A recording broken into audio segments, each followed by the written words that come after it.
నమస్తే BTV7 news కు స్వాగతం. నేను మీ సోని. వార్త వివరాలకు వెళ్తే విజయనగరం జిల్లాలో SFI ఆధ్వర్యంలో కలెక్టర్ ఆఫీస్ వద్ద పెండింగ్ లో ఉన్న ఫీజు రిమెంబర్స్ బకాయిలు వెంటనే చెల్లించాలని డిమాండ్ చేశారు విద్యార్థులు. వేలాది మంది ధర్నాలో పాల్గొన్నారు.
పేరు వెంకటేష్, SFI విజయనగరం జిల్లా కార్యదర్శి.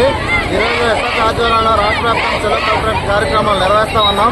రాష్ట్ర ప్రభుత్వ అధికారులకు కావాల్సిన విద్యారంగ సంస్థలలో కనీస పరిష్కరించకపోగా ఇంకా ఎక్కువవుతా ఉన్నాయి. ముఖ్యంగా 6,400 కోట్లు రియంబర్స్మెంట్ బకాయి ఉంది. ఇది న్యాయంగా విద్యార్థులు రావాల్సిన డబ్బులు. ఇందులో దాదాపు చాలా మంది పేద విద్యార్థులు ఇప్పటికి సఫర్ అవుతూ ఉన్నారు. కాలేజీల్లో సర్టిఫికేట్లు వచ్చేసి ఉన్న చదువులు కూడా ఆపేసుకొని ఈరోజు ఉన్నారు. కనుక నిధులు తక్కువ విడుదల చేయాలని చెప్పి కోరుతూ ఉన్నాం. మరో పక్క ప్రభుత్వ విశ్వవిద్యాలయాలు కనీసం పూర్తి భర్తీ లేని పరిస్థితి ఎక్కడ ఉంది. ముఖ్యంగా విజయనగరంలో JNT జీవీలో దాదాపు ఎటువంటి ఫ్యాకల్టీ కూడా లేని పరిస్థితి. తక్షణమే వీరికి ఫ్యాకల్టీని నోటిఫికేషన్ విడుదల చేయాలని, అలాగే సంక్షేమ పరిస్థితులకు అధ్వానం ఉంది. నెక్స్ట్ బిల్ 1600 నుంచి 3000 పెంచాలని చెప్పి, అలాగే సొంత భవనం నిర్మించాలని చెప్పి ఈరోజు రాష్ట్ర వ్యాప్తంగా విద్యార్థులకు ఫ్రీ బస్సు కూడా ఇవ్వాలని చెప్పి మెయిన్ డిమాండ్తో ఉన్నాం. అలాగే ఈ జిల్లాలో దాదాపు 7 సంవత్సరాలు అవుతుంది విజయనగరం, దక్షిణ రాజాలో ప్రభుత్వ డిగ్రీ కళాశాల ఏర్పాటు చేసి కనీసమైన మౌలిక సదుపాయాలు కానీ బిల్డింగ్ కూడా లేని పరిస్థితిలో అత్యంత అధ్వానం ఉంది. రకమైన పనులు కట్టే శాలలో కట్టే విధంగా ఎక్కడున్న పరిస్థితి ఉంది. ఖచ్చితంగా ప్రభుత్వ పరిగణన తీసుకొని సొంత భవనం కేటాయించాలని చెప్పి కోరుతా ఉన్నాం. లేని అలా ఈ యొక్క ఉద్యమాలు ఈ జిల్లా కలెక్టరేట్ మినహాయించి ఉండవు. రాష్ట్ర వ్యాప్తంగా అలాగే జిల్లా విజయవాడ కూడా భవిష్యత్తు ఉంటుందని చెప్పి తెలియజేస్తా ఉన్నాం.